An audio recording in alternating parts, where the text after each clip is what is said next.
welcome to No Studio Podcast. Today I've got my dear friend, Dr. Arman Amjad. This took me 5 minutes to memorize. He got really upset. 33 years old from Persia, currently living in UK. His specialty is broken bones. Orthopedic doctor. Yeah. Welcome to my podcast. Thanks so much.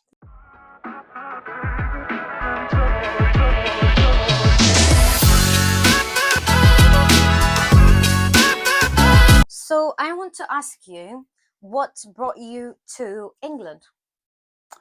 All right, that's a good start. Okay, back home when I was studying. It's gonna be a bit of a long answer. So when I was studying, that's a tricky thing. So I used to watch. It's related to Cartoon Network and all the English movies that I used to watch. And maybe for other people, it's like just watching TV. But for me, it was like living part there inside that. Oh, little You know what I square. mean? Little Yes. square. So I always wanted to be there in that TV place, so which was either England or USA. But then I studied. I never wanted to become a doctor. But then lately I realized when I was doing my A-levels that I need to become a doctor. Everybody loves doctors. And then I I started. want to be loved. Yes. So what happened was I went into medical school and I always wanted to train in UK, but then ended up getting some training there, part of it. And then COVID happened. Okay. COVID happened. And then I couldn't come straight away. I had to wait because everything was stopped. So coming back, then there was an opportunity in Ireland. They didn't include any exams or anything. They were hiring because of the COVID as well. So I ended up in Ireland, and then I spent like 18 months there to 2 years, and then I cleared all the exams that were needed for UK. Eventually, where I wanted to be. I think I am where I eventually wanted to be, and I've been lucky, I would say. So yeah, that's a You're long story. where once you dreamed of. Yes, I would say yeah. Isn't that amazing? It is actually. I think people sometimes don't get really what they dream of. But for me, it was quite a difficult journey starting from like in COVID. I was quite disappointed that and quite hopeless that maybe I would never go to UK and then become trained there as an orthopedic doctor. I think I'm fortunate enough that I ended up here. So. Good. Do not touch your mic again. I'll kill you. I will decapitate. That's the first cut. Probably the second. You're explaining your story, and it's interesting to know because I think this job, being a nurse or being in the medical field, it makes you more human, and it's good to humanize our jobs because we are humans. We cry sometimes. We shit as well. You know, we are just like everybody else. I agree, but when you say human, I would say with time I felt that two things have happened.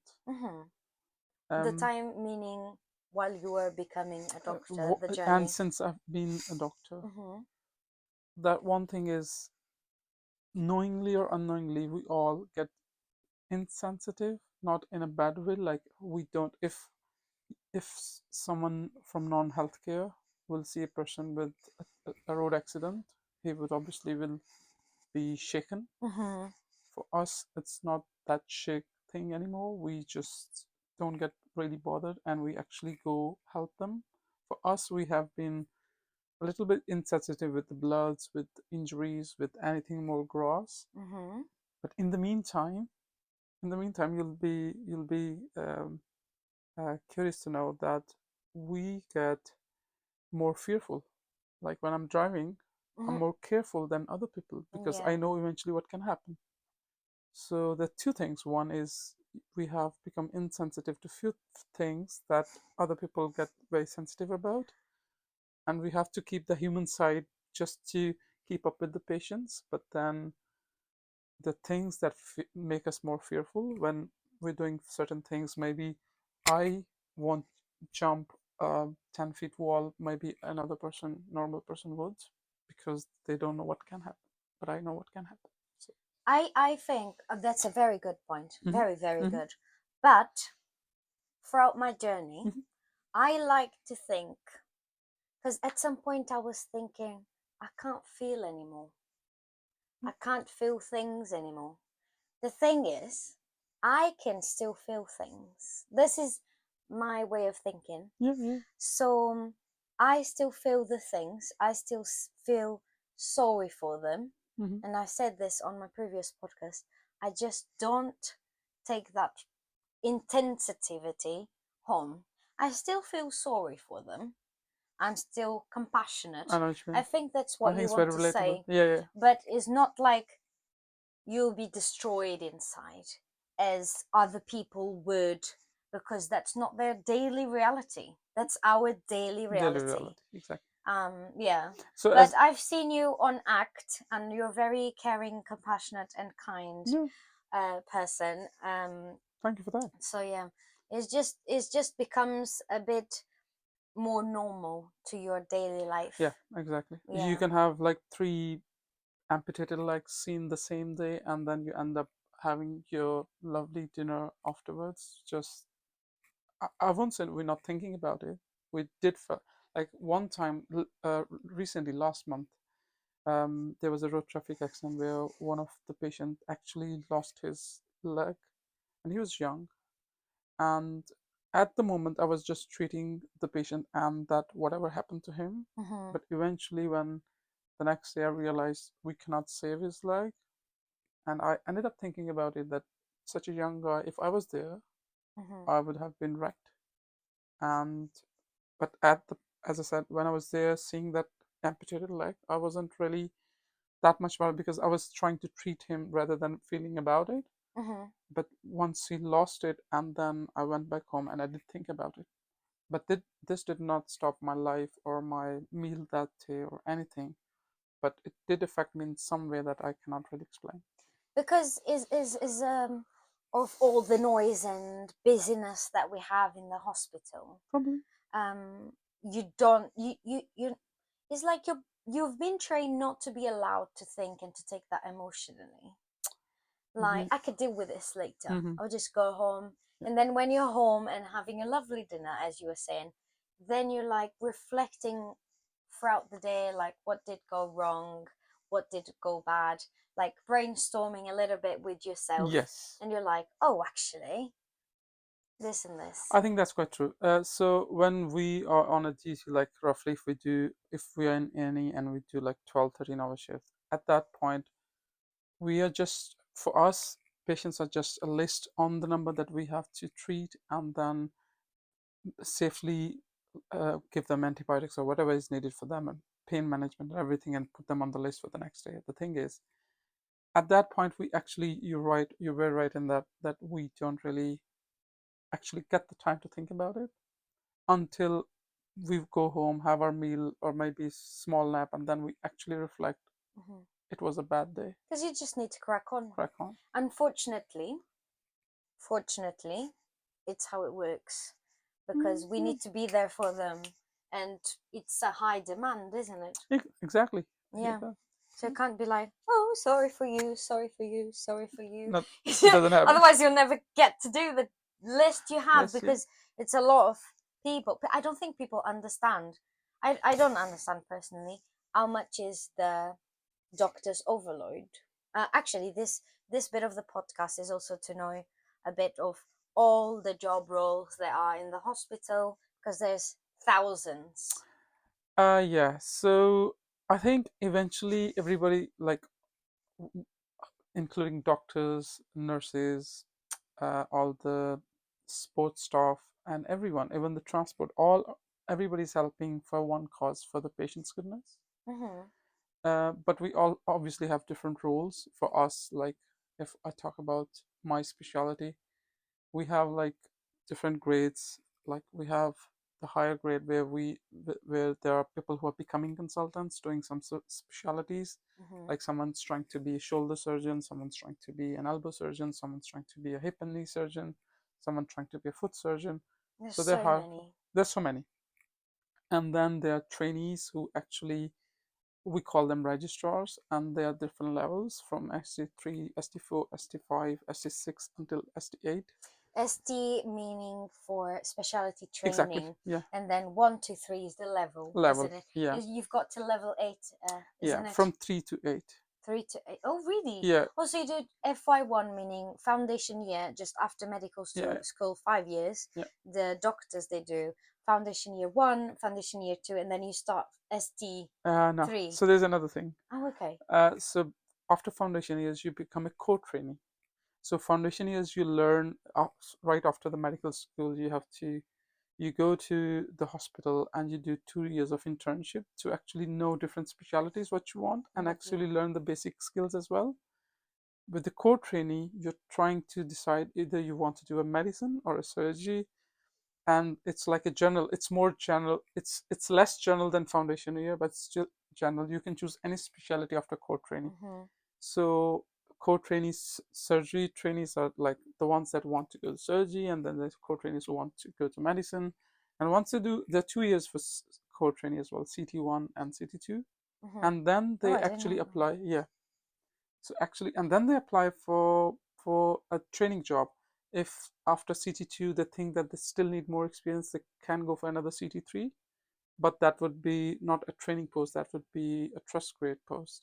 That is not like, actually they should be going to ST3, but some people actually choose to have another year before they actually become registrar, because becoming registrar is more of a responsibility job where you are responsible for the patients after the consultant.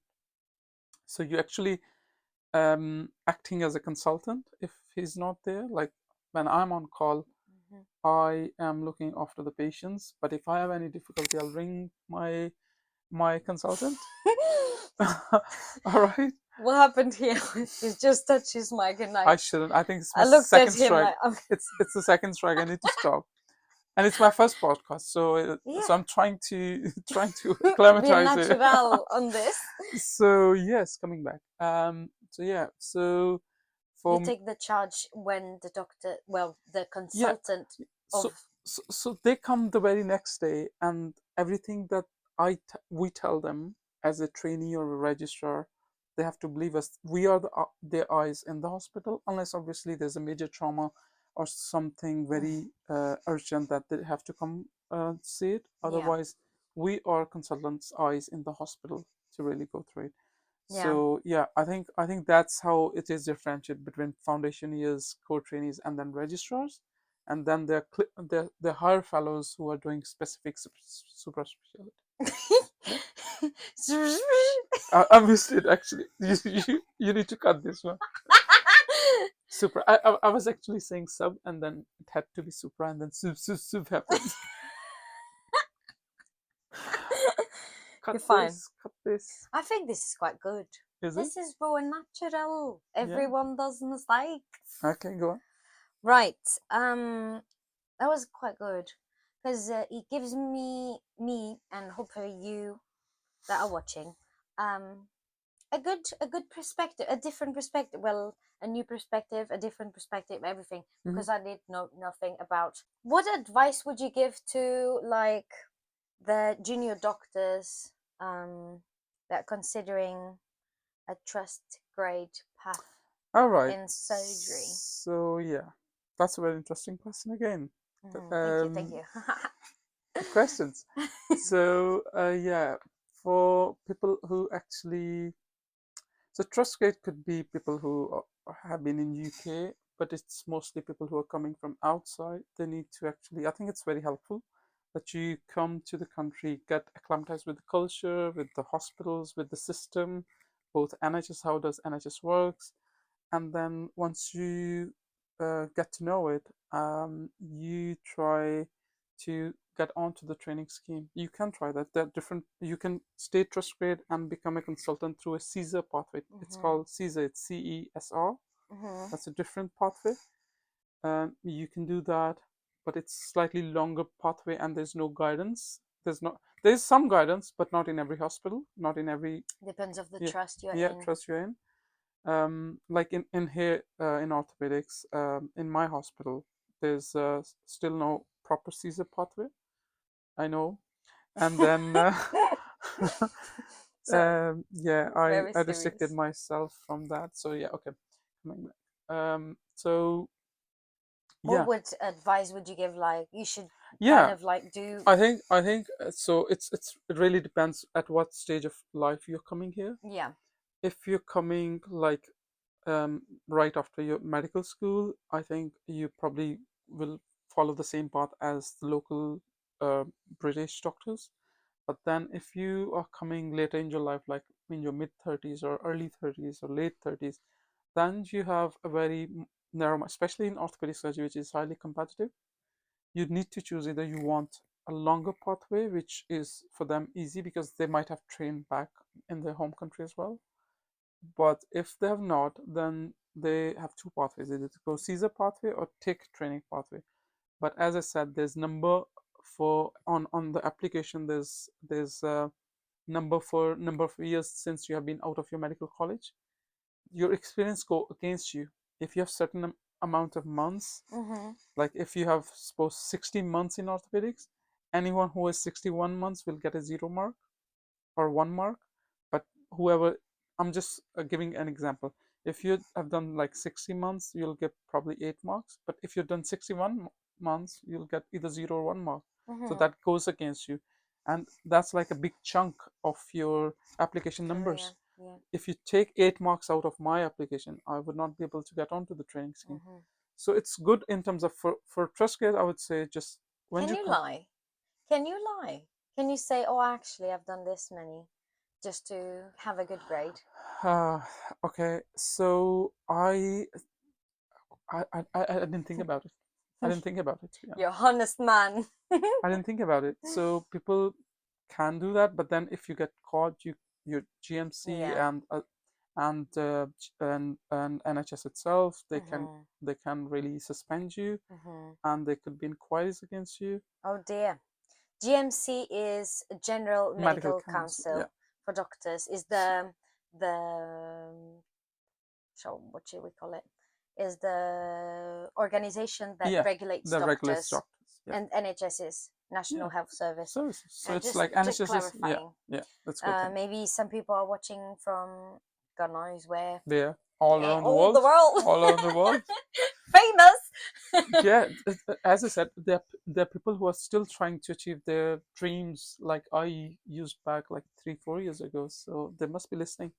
So yeah, GMC. Yeah, I don't think. I think you should be honest about what you've done, and then people can tell, like, can say like they have different experience. But if you have orthopedic experience, it can go against you. So come early as soon as you can, because it will be rather easier for you now if you're closer to your graduation than if you've spent like 5 10 years in your home country. Yeah, If you're planning, try to come early.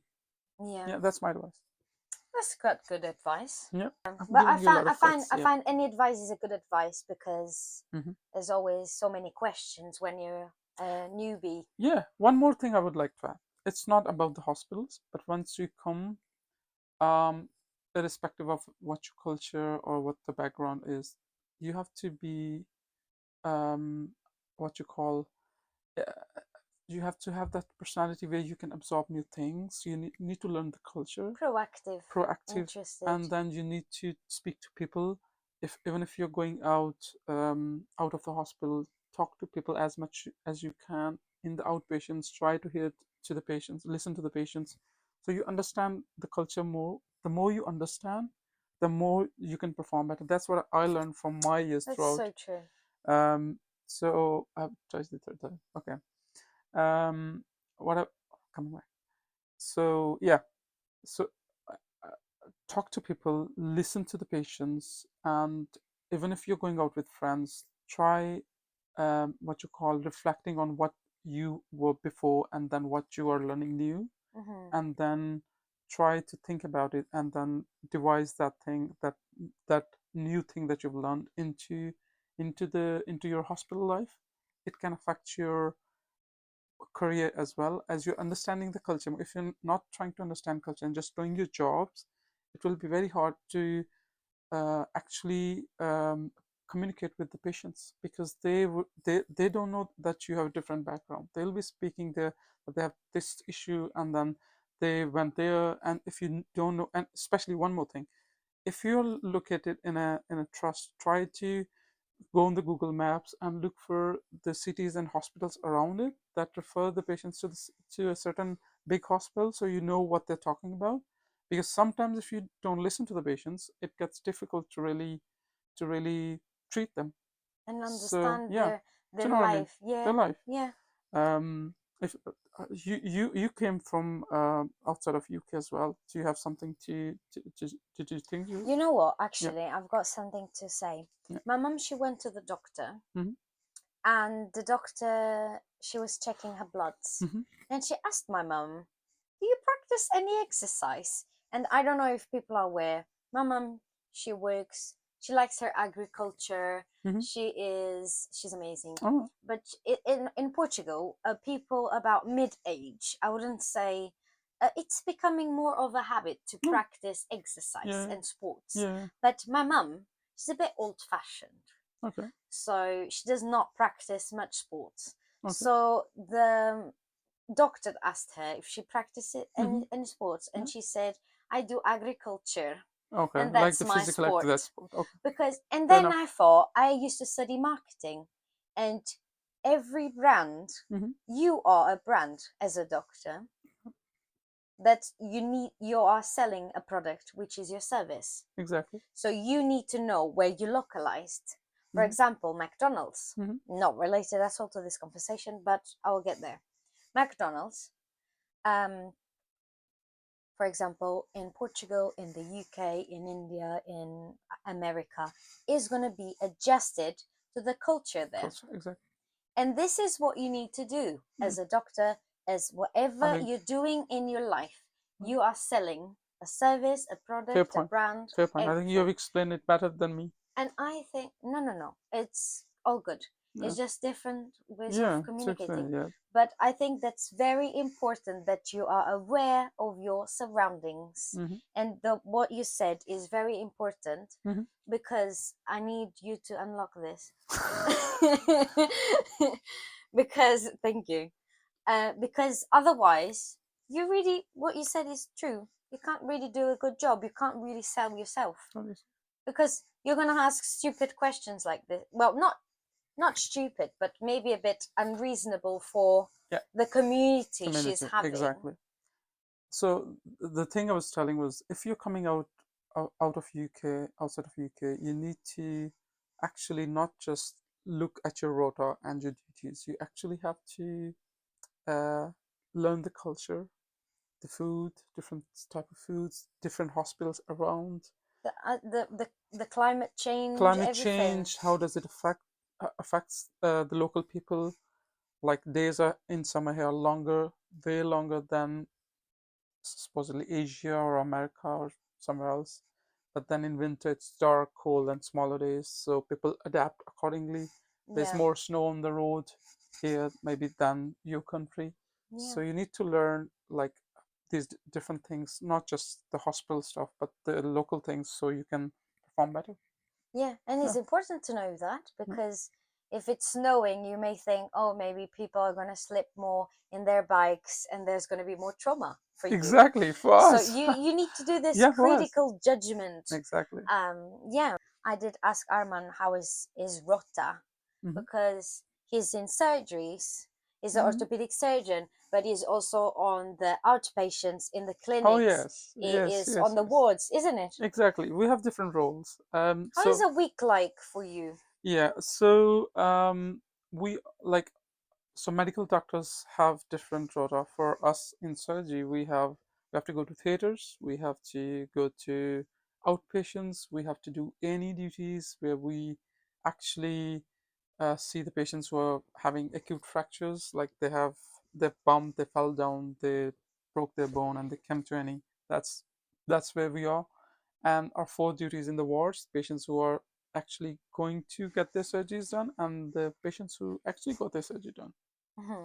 So So peri and post. yes, it's pre and post. So it's pre and post.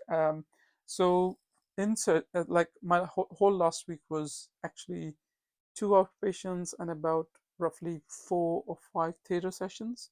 So it was a mix of both. But then my next week is all in A&E. So it's weekly change in duties. Next week I'm not gonna be in theaters, so I'm gonna be in the A&E seeing all the patients for 12-hour shift. Afterwards, I'm in whole week in the wards. So that's how it's divided. We have 4 different roles that we have to perform: outpatients and theaters. And don't ask me which one is my favorite, but I think these are the ones that we do. I'm not gonna ask you which one is your favorite because I know which one is your Yes, favorite. yeah. When I was a student, I used to ask my seniors all the time, what should I do? Should I go to medicine? Should I go to surgery? If surgery, what surgery? If medicine, what specialty? But when I didn't get the right answer. I actually, you'll be shocked to see, I wanted to become a gastroenterologist. I actually was fearful of blood. Okay. So Quite the opposite of this. quite the opposite of what I'm doing now.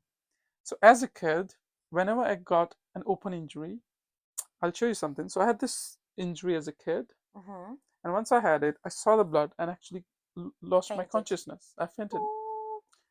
So I didn't know that what I had. And in medical school, it was my 3rd or 4th year. It was first rotation in gynecology. Like first ever surgical rotation was my gynecology, and there was C-section happening. And actually, the consultant was there. One of the 2 doctors were there as well, and nurses were there. And I didn't get scrubbed; just went in. Sorry, let me just see something. Check if it's. What is it? Sorry. One of your first surgeries was a C-section. Yeah. So not my surgeries, the one that I observed as a student. Okay. So I went there to observe it, and they actually painted and draped, and then they started the incision. And as soon as I saw the blood coming out, I fainted again. Really? Yes. So consultant like, who's this student? Can someone catch him?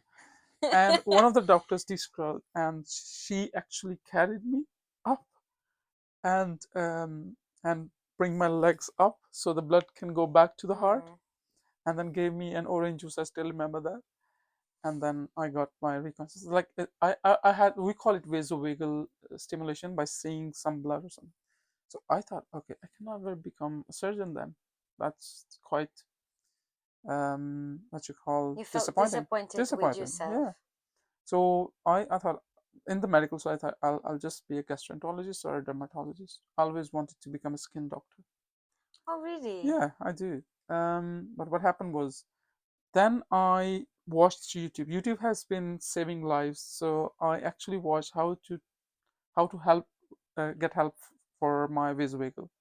So they said to watch more exposure, and when you do that, keep what you call it, clamping your wrists. Closed wrists? Yeah, make fists. And then keep pumping your calves so the blood can come up to your heart. Oh, okay. But keep watching those surgery videos on the YouTube. So I did that for 3 months, and I regained that. Like I overcame that fever. It's so good you yeah, sharing isn't that it? story. Yeah, it was. So that's that. And then I started my internship, and then I loved orthopedics. That's when I decided, okay, I don't want to be. Did you felt the goosebumps? I did, actually. I was so happy. I I'm was so happy you're saying that. Why? I've picked my specialty because I feel goosebumps. Really? So, did you mention you want to do critical medicine, or what you want? Well, this podcast will hopefully be published after I've picked my job. Yeah, okay. But yeah, what I really like, really goosebumps, is ED. Oh, A&E, okay. A&E, emergency It's department. like adrenaline. If you have 12-hour shifts, you're gonna have adrenaline for 12 hours. It's amazing. I love it so much. I think it's love at first sight. Really? If I never get married, at least I felt this goosebumps for something. If I I never never thought find the it's. one, I never thought A&E is comparable to getting married. I'm not sure why you say that. because this is a job, I think this is a way of getting married to your professional life. Eh? Like priests, they get married to Jesus Christ, I think. But what makes you like A&E? What makes me like Annie? So I think my profile as a professional, Mm-hmm. it's very good for Annie. Plus, I like to have the same colleagues, the same kind of routine, like Mm-hmm. going into that Similar place, faces. but completely random whatever comes through those doors. Wow. You know, it's completely random. Anything, That comes. anything could That comes. happen. I had this patient coming the other day. Mm-hmm. The husband was with her, and the boyfriend came in. Anything could happen. And who Wow. doesn't like a good drama? Who doesn't? Tell me. I haven't seen Everyone. anything like that. Anything. It's not just diseases or bad stories. It's a bit funny You sometimes, might have. honestly. You might end up with two partners at the same time in the hospital And you know looking. what? They went for a coffee and they had a lot of fun and they said really enjoyed The meeting husband and each the other. partners. Is it? It's as true as I'm standing here, not standing, sitting. Okay, I might ask you more details after this podcast because I'm interested in this now. This is factual. This has happened. Okay. What's the most recent case that you encountered that has taught you something? Taught me something. Okay, I need to. You said recent one. Yeah. Okay. Um, I need to think about it. So I think I would tell you something. So the case that I just told you before, I think in this podcast before, this gentleman was a cyclist. He was young. He is young. He's still alive, and he was just biking around, and then he was actually not wearing the shorts. He was wearing the full trousers, and that trouser got caught in a van that was just passing by, and that caused his accident. That that van pulled his leg apart, and then he had half attached limb, and obviously he ended up getting an amputation of the leg. But I met him 2 3 days later once he came out of the ICU, maybe more than that, and then I felt he actually, like, I wouldn't do that. I cannot do that. Um, he he was okay. He was carrying along with his Netflix, talking to his wife and everything. And I asked him, "How do you feel about it?" He said, "It can happen to anyone." And whenever I go out to bike outside, or even driving, I feel like I before that I have this. Can you cut it? Yes. Okay, so I think you're right. These lights too Too now, much. like now, not before. Now I feel like they are going into me. That's okay, but that's normal. I'm gonna be a media person now. Okay, coming back. So this gentleman said he actually visualized before, like made the scenarios if it ever happens to him, how he's gonna react. So he actually, that was quite shocking to me that he was telling he already had this pre-scenario where he thought if it happens to him, how he's gonna react. He's gonna get his leg amputated or hand amputated. He's gonna get a prosthetic one, and then carry on with his life. So that actually did Wow. surprisingly shocked me that he actually visualized, or maybe what you call it, It's pre-planned it, isn't it? yeah. Yeah, It's thought about it, isn't it? yeah. I think if you think about it, sometimes it is less hard, but it is hard anyway. Yeah. And now I have started doing the same thing. If anything Mhm. happens, I'm talking seriously. I have started doing that. Like, I imagine if something happens, I would just get a prosthesis or something and then carry. I would not bother about it. Yeah. Or not sit on my ass. Because we forget we are humans sometimes, and we've got an actual body, and we've got the same as they do. They do. But then it needs a lot of mental strength to really come out of that trauma that you don't have your leg or hand or finger anymore.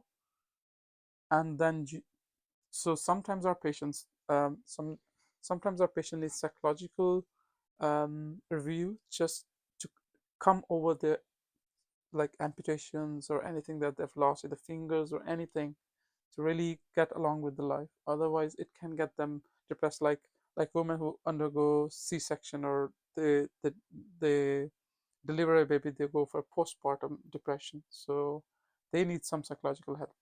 It's pretty much similar to that. Yeah.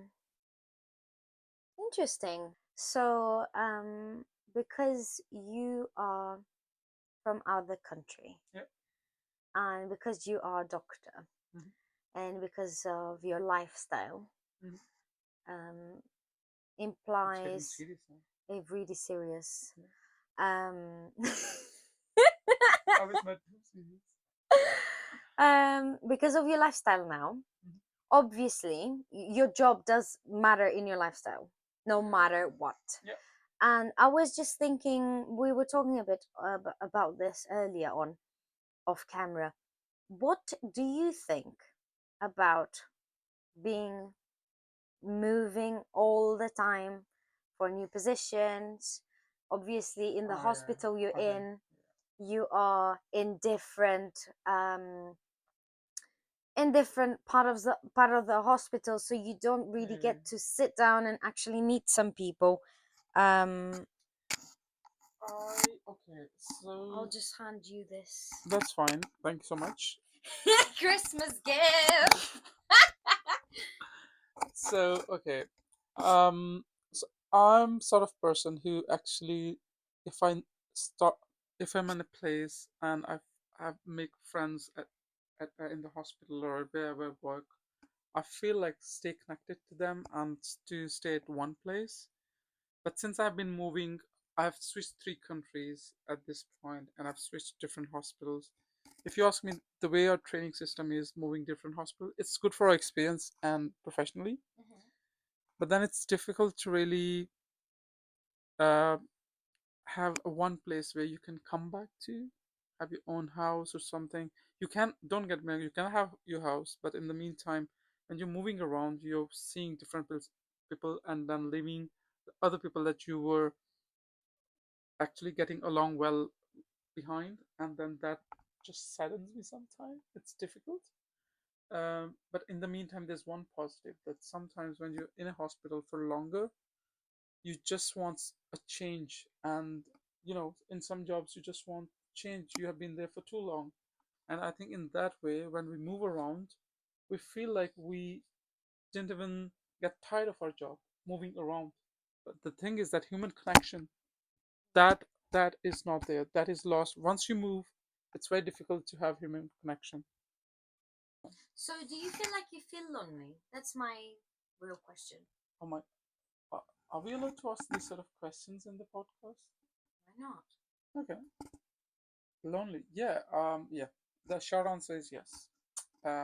With being out of your home country from your parents. My sister is here lately, so I'm feeling better. Um, but the thing is, yes, we do feel lonely. It's difficult to make friends outside of your work, but even at work, if your friends, they have their own lives, their own homes, and then it's difficult to connect. If we arrange a meetup, it can take about 2 months to really do that. But Because it's busy. yes, Because it's it's a professional environment. and you don't know how much openness the other person has, how much the frequency is there to really go along well.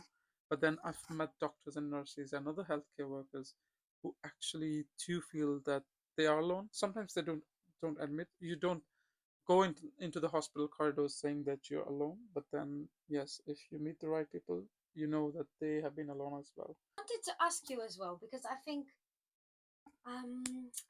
we don't have this as nurses, but um, how how do you deal with so many different uh so you do so many shifts? So you do days, you do night, you do on calls. We nurses don't do on calls. Well, I think some types of specialty nurses they do. But how do you deal with this alert? I need to be alert. I need to do this. I need to. How do you deal with so much pressure day and night? Yeah. And my final question is, how do you deal with post night shifts as well? So, okay, I have been in like practically working in the hospital since foundation years for past 5 to 7 years roughly. And I always tell my senior colleagues, my consultants, and even my junior colleagues that I haven't acclimatized myself with the night shifts and this A&E duties, because you have your bleeps where it rang and it's still like, now it bothers me less, but it still bothers me that there's something that is very urgent to go there, and then my adrenaline level goes up. My, I won't say anxiety, but there's some sort of, you know, that um, adrenaline rush that comes with that bleep, that you have to run and see if someone's in a lot of pain or something. But coming back to the nights, I think I can, after first 2 nights, third is very difficult for me, and then fourth one is like a no-no. But in our sort of line, you have to do at least 3 or 4 every week if it's in a rota. Really? Yeah, in a rota, yeah. Oh, But it's nights in the come, rota. so it's like comes every 4 or 5 weeks, four Oh, to okay. 5 days. But on third night, you feel like you cannot feel anything anymore. Fourth night is just you come because you have to do it. You have to go through this last night, and then even after, different doctors are different. For me, after 4 day, when I hand over in the morning on Fridays, I cannot go back to normal sleeping pattern for next 2 weeks. I struggle with it. Really? Yes, I do. Some people they don't sleep the whole Friday morning and then sleep at night, so Oh, they do a little break. the cycle can come back. For me, if I cannot stay up 24 hours, and then even if I do, my sleep cycle doesn't come back. It takes me at least 2 weeks to really return there, Wow. and it does affect my life in every way. Enormously. Oh, that's really sad. Yeah. Can I tell you my story? Yeah. You know how I do on my night shifts?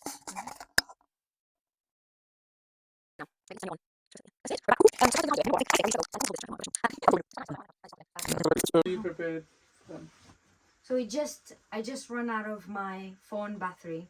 So I was just telling Arman, how do I personally do? I think it's very helpful to have these conversations, not for just each other's benefit, but also for whoever is watching that does night shifts.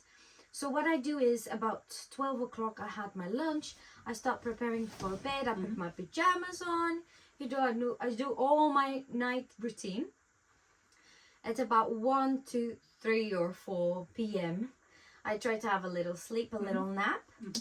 Then I wake up. If I have time, I'll go for a run, have my shower. If I don't have time, I'll just carry on with my life. Very rarely I've been doing the runs because it's quite intense sometimes. Yeah, because night shift itself is very exhausting. So is not physically, but mentally, it drains you completely. You'll feel like, am I saying the right thing? Am I even speaking? Is this a dream or reality? It's so difficult. And then I've bought some earbuds, and I've got something to cover my eyes, which is like silky, just to make it really comfortable. I'll take a long jacket to cover myself on my night break, and then I come home, and I take my shower. If I'm too tired, I can't be bothered. I don't care what people think. I don't take my shower. I just get my pajamas and once you come back from hospital. Yeah. And then I come from hospital. I do all my night routine again. And I fall asleep and I sleep and I wake up at about 1 p.m. Sorry. And then I wake up because isn't it a small time to sleep? Like it's just a little bit of sleep. Then I wake up, I eat again. And then sleep again. And sleep again. All right. Because my stomach is full. Over the night, I try not to eat too much. Because first, it will get me sick. I'll get nauseous. Makes sense. That's how I do. And I force myself to sleep. Mm-hmm. Like, there's no texting. There is no engaging with stuff. Right. If you want to engage, you see this podcast. And you should subscribe as well. Subscribe. I think this is good. A good conversation. I think I haven't talked to, other than this podcast, I haven't talked to anyone this long for, a year or so. It's so sad, isn't it? Yeah, I could say the same. But then probably, to really talk about things. I haven't talked about my childhood or how I came here and about my fear of blood and everything. I think it's amazing. And I think it's amazing you shared that, actually. Yeah. Because we all have our lacks and, thing that makes us even more human, really. Yeah. And thank you for sharing that. Thank you for talking to me. Thank you for inviting me. Thank you for having me. That's one of the reasons why I've created this podcast, is to have deep talks. I think we need to spread the word. You need to bring more people from healthcare to really ask these stories, and then obviously their lives, and for people who are watching, to really, for them to see how it can, how good it is, and then how can it affect, and how's the life in UK, how you acclimatize with it, and how it's difficult. It's difficult when you're moving around, and I think that's one of the sacrifices that you make to really get along with this profession. So yeah. Thank you for being vulnerable with us. All right. With me, in this case, and the pillows. Thank you. For supporting our backs. Oh, thanks so much. So nice. I think it was good. Bye. Thank you for watching. Subscribe. Thumbs up. I'm trying to find it there. What have you done? Just trying to find Thank you.